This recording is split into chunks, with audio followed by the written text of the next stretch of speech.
Hi, this is Yatishwar Dravid, and in this video on EcoSphere in Startup, I will talk about why we thought about starting this activity called EcoSphere and how it relates particularly to startups. So before I go there, if you are new to EcoSphere, you can visit this website, which will talk about what EcoSphere is, and also you can come to know about what all support you can gather from EcoSphere, and you can also apply to be a part of it. So now, just to summarize what EcoSphere is, it's a platform where startups can find partners and supporters. So here I will talk about startups as well as small and medium scale industries, SMEs, interchangeably. So it could be a small company that already exists but has not gone into new product development and launching, or it can be a new startup with some kind of a product idea. Now here, when I talk about hardware startups, the focus is particularly on companies or startup where there is some kind of physical manufacturing involved. There could be electronics and software, IoT, all of that part of it as well, but there is something that requires actual physical manufacturing. So we are particularly focusing on that.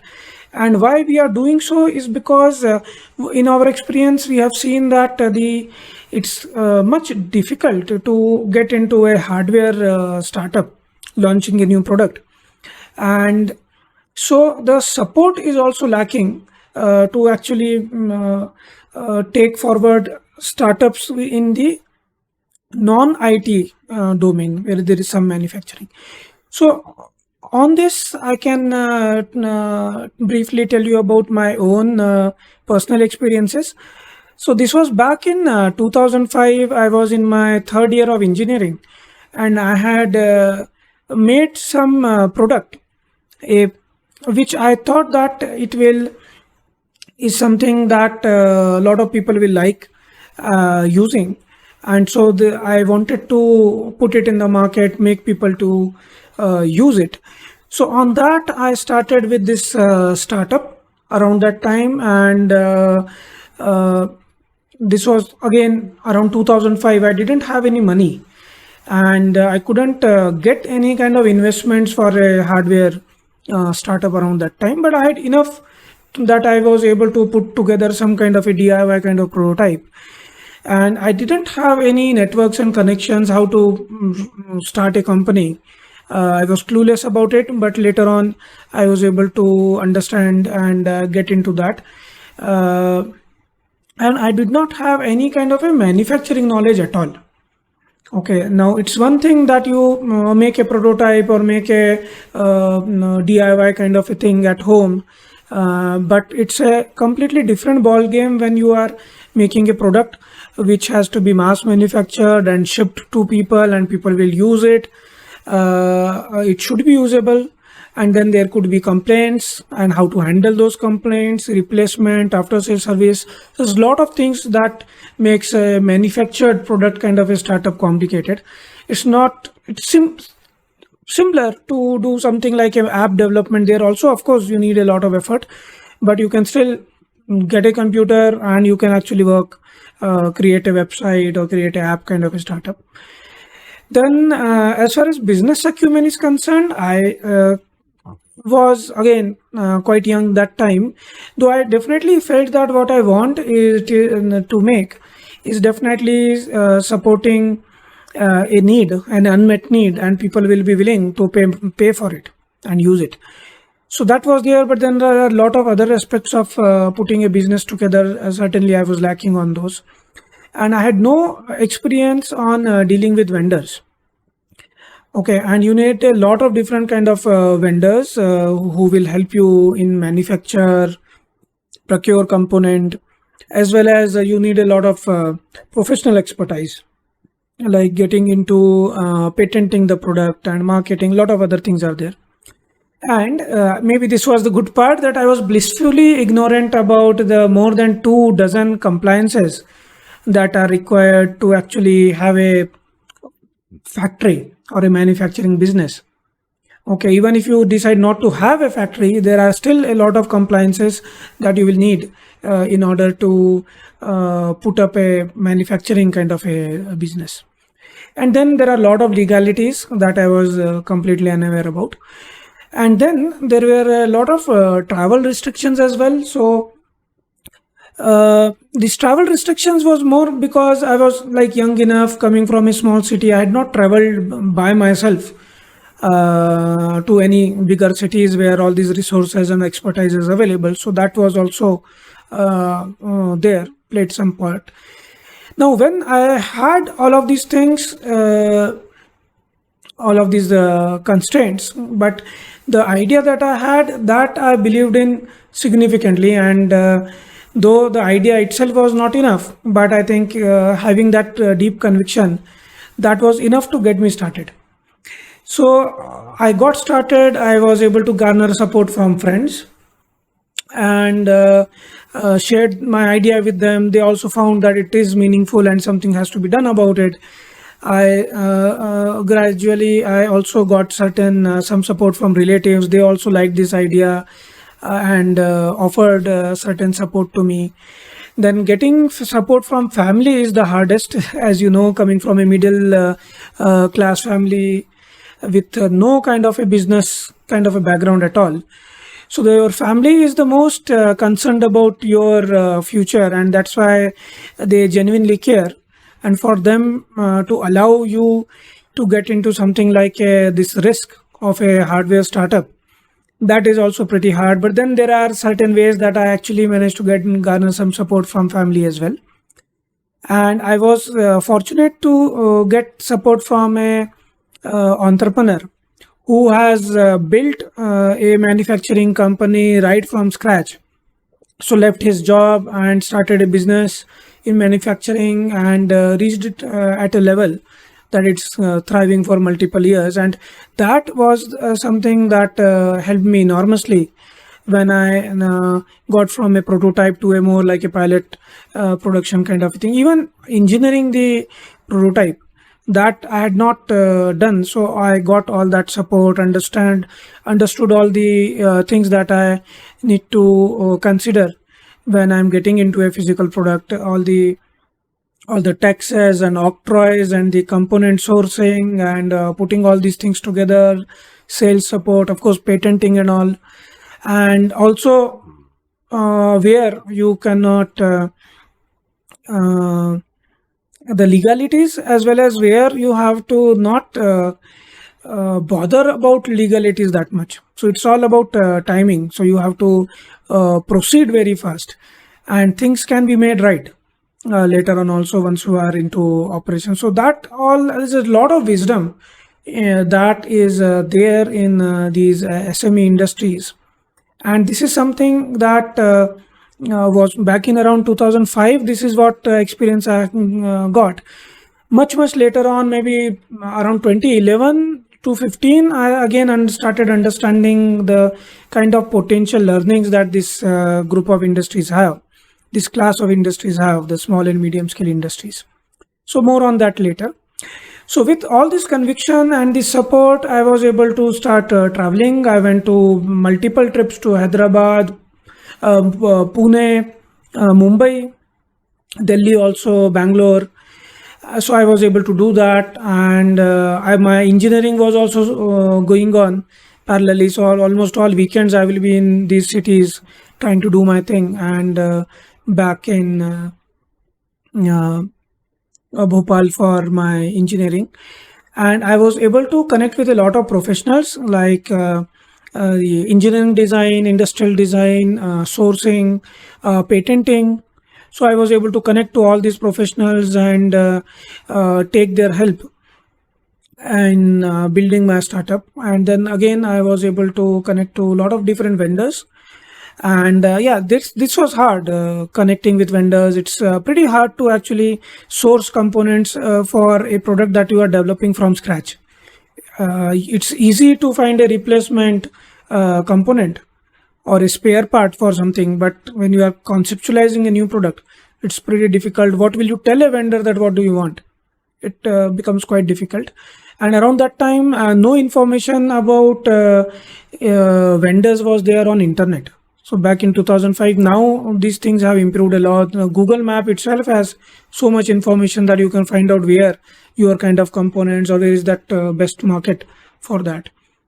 And prototyping was another thing that I did mostly myself with the support of my SME mentor and in his factory.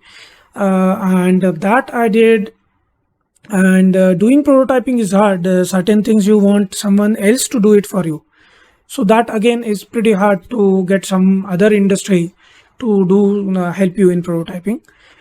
And then of course investors, I started reaching out to investors, but that came much later in my journey.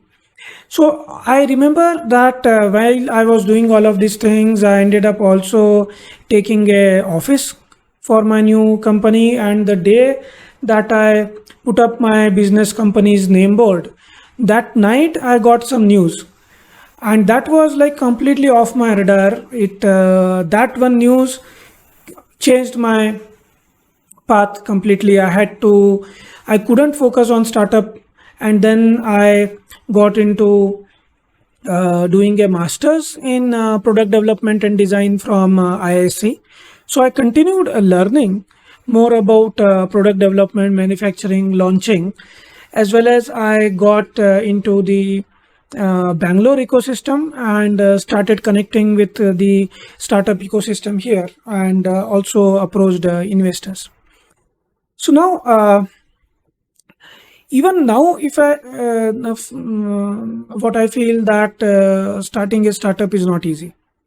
Okay, and I will relate with my experiences as well as how things are from 2005 until now.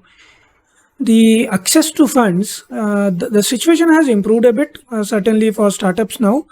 But when it comes to funding availability for hardware startup, this is still low. So back in around 2005 and 6, when I approached the startups and spent a lot of maybe multiple years behind that, not all startups, venture capitalists, they encouraged entrepreneurship. That part is good. But when it comes to investing in a hardware startup, that was not something that was done that often that time. And the trend that time was that if a business is into services sector, typically service or IT, and where they are replicating a business model that has seen success elsewhere, like Amazon has already seen a lot of success that time abroad. And if someone wants to start a Indian Amazon, so those kind of ideas which were actually attracting investment that time. And only later on, some investors told me that you should not look at VC money in a hardware startup. So that now maybe that equation has changed. The environment has changed. There are some hardware startups that which are already there, who have got investments, but they are also coming with a long history of starting somewhere else. Like Ola Electric started out somewhere else. Now they are also into manufacturing. These are all going to be good examples. Of course, time has to tell that. The other thing is that the networks and connections that I had was very, very limited, and meetup groups and startup forums kind of thing had only started there around that time. But now I think all this information is much more available on internet. Okay, but when you talk about or when you are looking for the kind of ecosystem or networks which know about product development, about manufacturing, about sourcing, about how you will put the product out, how you will defend your competition, how you will collaborate so that you can grow faster. So that kind of knowledge is still, particularly focusing on manufacturing knowledge, that is still locked up into very specialized niche groups. Particularly, as I said, small and medium scale industries, those entrepreneurs know a lot about this, how to get into product development. And that is a very small set. Not many of us are aware about the whole small and medium. Basically, MSME is the sector, that's what it is called. We are not very well aware about it. We are all aware about startups, and unicorns is the latest craze. We are also aware about MNCs and big groups like Tata's, right? We know about them. We know that there is a lot of learning that we can gain from, let's say, Ratan Tata, Mahindra. Okay, but at the same time, what you have to see is that the learning that Ratan Tata mostly has, of course, there is a lot of wisdom being in business, but his own experiences are more on how to get the entire spread out group of Tata Industries, how to make it into one Tata Sons, and how to do the now that level is not where you are starting at. You are at an idea level. Okay, and now it's the first time foray into something like a new product development. You may be coming from already a business experience, or you may have your own business. Maybe you are into trade, and now you want to, rather than trading a product that is manufactured elsewhere, you want to build your own product and then market it. So the kind of learnings that is required are a bit different, and that is something that we find that it is quite missing, this knowledge pool. Also, I didn't have experience with vendors, and even now when I see young startups particularly, they do not understand how vendors work, right? And the general understanding, I believe, or misunderstanding is that if you have money, you throw the money on a vendor and they will end up doing it for you. It doesn't work that way. Okay, even if you have that kind of money, why will a vendor prioritize your prototype development or your batch production and stop his mass manufacturing for some other typically MNC or wherever their principal clientele? So that is something that working with vendors, working and understanding the entire supply chain, all that is a lot of experience is required to actually handle those vendors. And also all the things that you will need to do about all the legal compliances and standards and pollution control and octroys and taxes. So all of these things, there's a lot of legalities involved, labor laws, a lot of things are involved. And again, when it is a manufacturing company, all of these things end up becoming much more of a burden than when you are starting a purely IT company. And there are a lot of legalities as well. Again, people who can actually teach you about when and what is important, and also who help you as you proceed with your product development and patenting and launching, marketing, all that kind of ecosystem is missing. And certainly travel restrictions are back. So mainly the international environment right now is not such that you will want to go to China directly and get things manufactured. And even if you can do that, it's not that easy to go into a foreign land, talk to people with a different language and actually get things done by them. So it's not that simple that you have enough money, go to China, get everything done. It's not that simple. And over the years, of course, I have met a lot of founders who have tried that as well, and who have shared their experiences with me on how they managed or were not able to manage that. So in a nutshell, what I realized over the years, that having an idea isn't enough. Not even having a working prototype is also not even enough. So when you get into this whole starting a business based on a product, what you have to look at is that it's not about building just a prototype, it's about building a business, and you need a lot of support for that. So now coming to, I've told you so many things about why it is hard. So what should you do? Should you lose all hope of launching your product? Should you completely kill your entrepreneurial dreams? Or shall you start with a easier to build business like some IT, apps, fintech or services kind of startup? So yeah, that is basically one way that you can take. You will at least come to know about how business operates. But maybe you are passionate about building something real, something physical, and seeing that someone else is now using your product and hopefully liking it. That's the kind of thing that takes you. So then what can you do?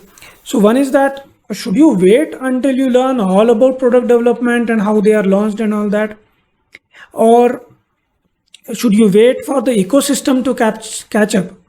That more and more product development, product kind of startups are also getting the support that they so much lack. So should you do that? So here I think what I will want to tell you is that you have to understand a few things. Again, this is from my experience and what I have gathered so far. One is that you cannot learn everything. So you cannot wait to learn everything about product development. Okay, and there are a lot of other experts that already know about these things, and you should be able to learn enough so that you can connect with those professionals and tap them for their expertise. Okay, the other thing that you have to learn is that you will not be able to do everything that you already know how to do. Okay, so you love doing it, but even then you will not have the bandwidth to actually do everything that you can do and what you are better at doing. So here you will need to start developing that skill to start relying on others to do things, delegate certain tasks on them, and your primary purpose is not making a prototype or a product. Your primary purpose and focus has to be building a business, and building a product or a prototype is only one part of it. Rather quite a small, maybe a 20% part of your entrepreneurial efforts will be in making a product. Okay, there's a lot more that you will need to do, and you will also need to unlearn many things that you have already learned, and particularly if you are coming straight from academics. One of the things that you have to unlearn is that in academics, the thing is that if you take help from others, that is called cheating. So it's a no. Okay, but when you are building a business, you have to work with others. You have to find collaborators. And this is something, being able to trust others. Okay, that and handling people, interrelations with people, multiple people have to work together. You have to work with them. So there are a lot of people skills involved that you will need to learn. The other thing that you have to understand is that you cannot build an ecosystem.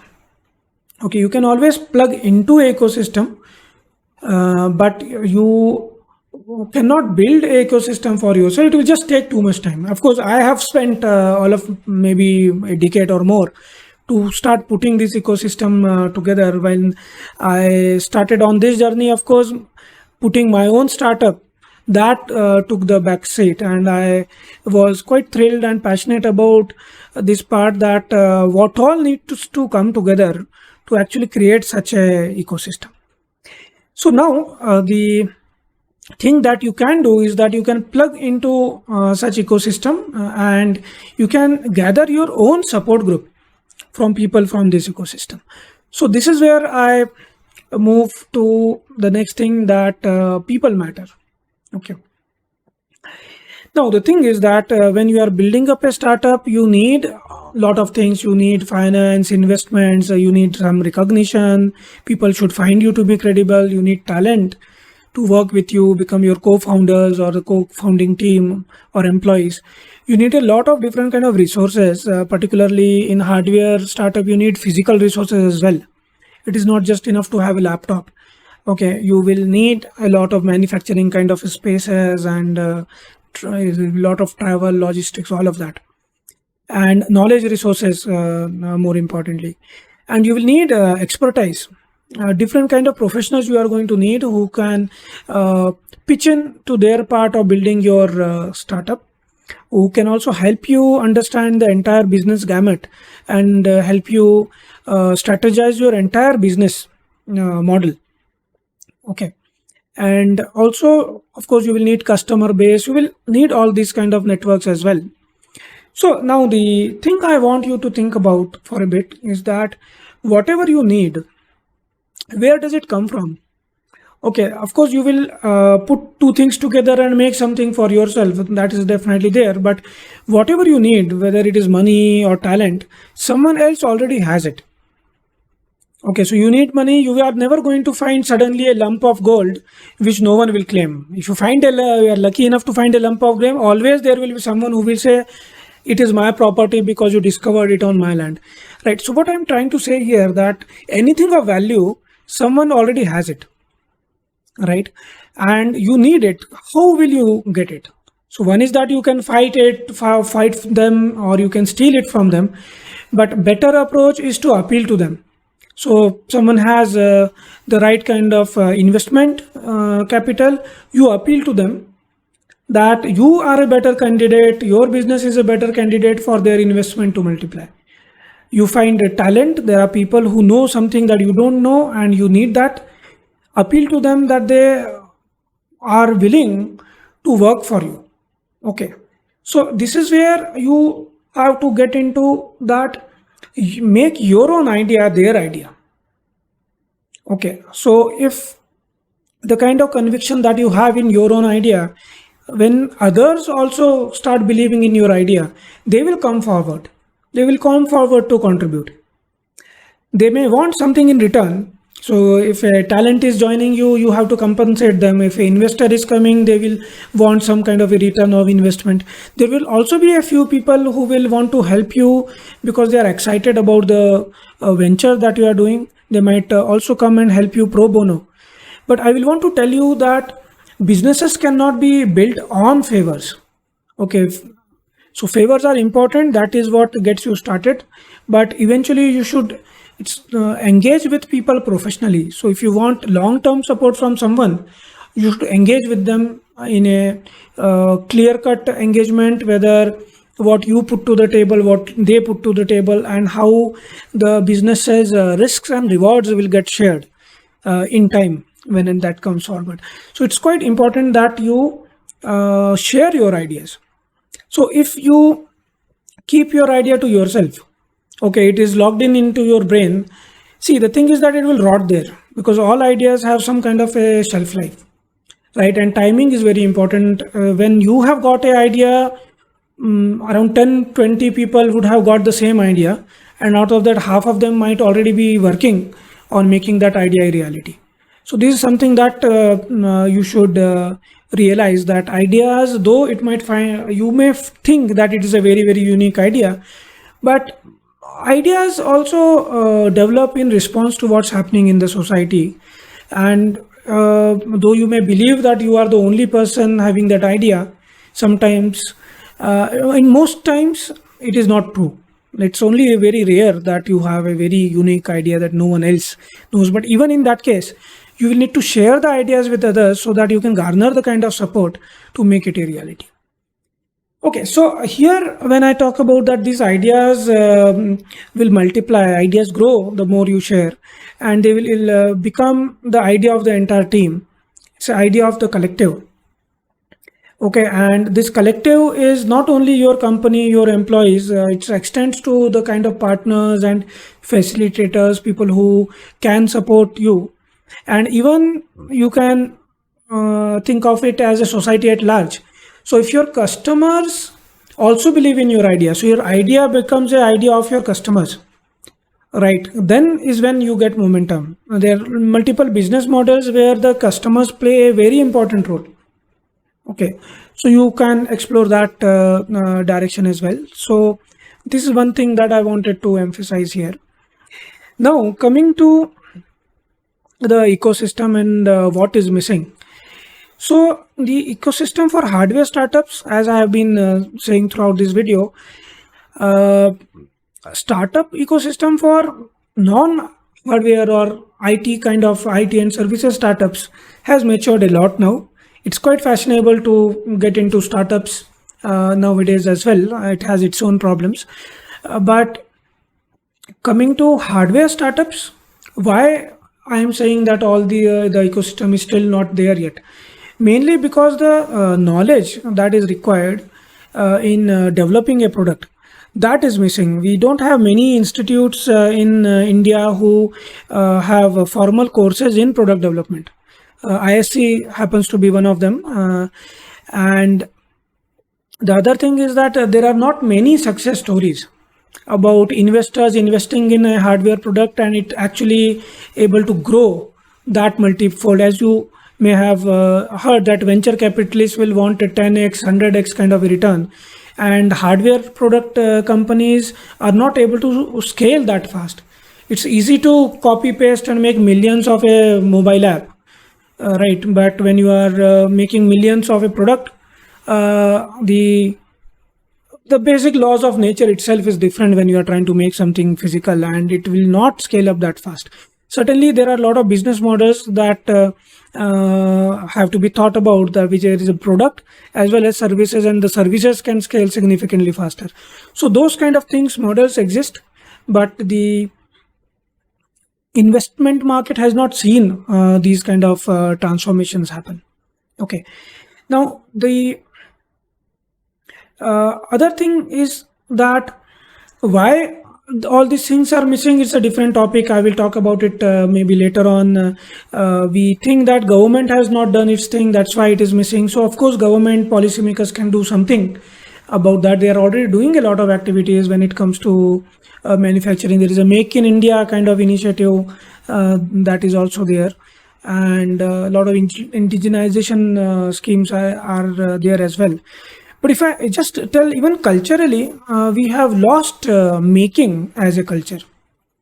What I mean that we don't have a garage culture, right? In many Western countries, they have a full-fledged garage, and it's quite a routine practice that they will put two things together and make something new.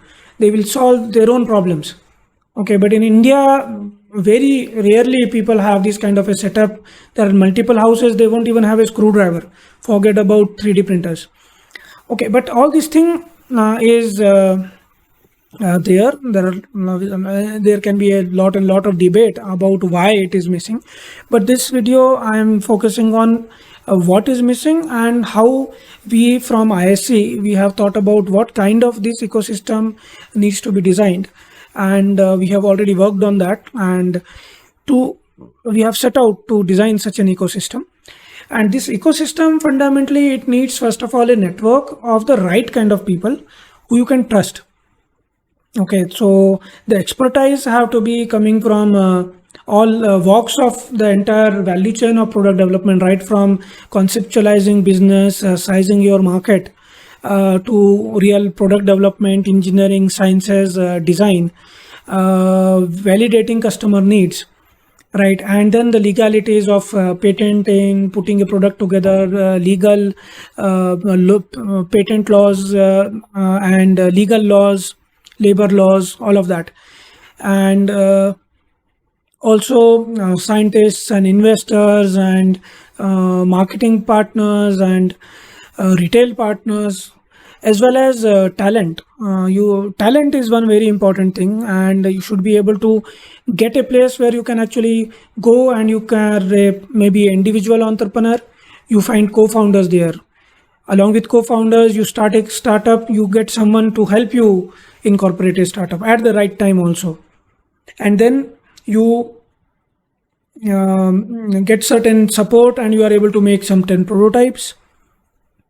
By showing those prototypes, you are able to get support from other manufacturing companies, and you are able to scale your operations to like a pilot production or beyond.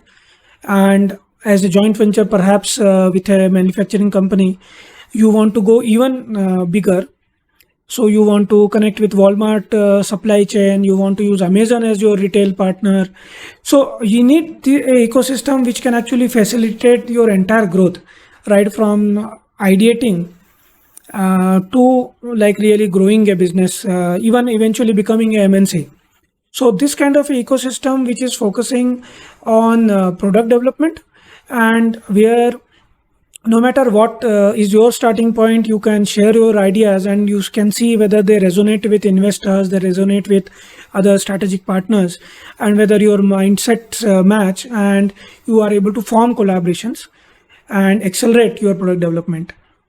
Now this again, we need an ecosystem where there should be people who of course are learned about it, who can share their experiences, but at the same time we want a ecosystem in which It's not that the keynote speaker came, delivered his 20-minute talk, and he is gone and out of reach for the rest of your lives. We need people to inspire, certainly, but we will need people who can then handhold as well. Where when you get stuck, you have a network where you can actually ask for help and people will come forward. Okay, and this is where I again feel that though there is a lot of things to learn from big shots and get inspired, you need a place where you can actually tap into the experiences of small and medium scale entrepreneurs, maybe who started their manufacturing business around 40 years back or 10 years back. Okay, and they are very much into it, and they have traveled this entire journey from an idea to an actual product in the market and growing. So these are the kind of people which are untapped, and these MSME industries, there are a lot of them, 65 million in India, and many of them will come forward and have come forward in our own experiences also to help such startups and even innovators to build a business. So you need that kind of expertise that you can rely on, where you can actually work with them on a longer term. So that's the idea behind this ecosystem, to gather that kind of a support group.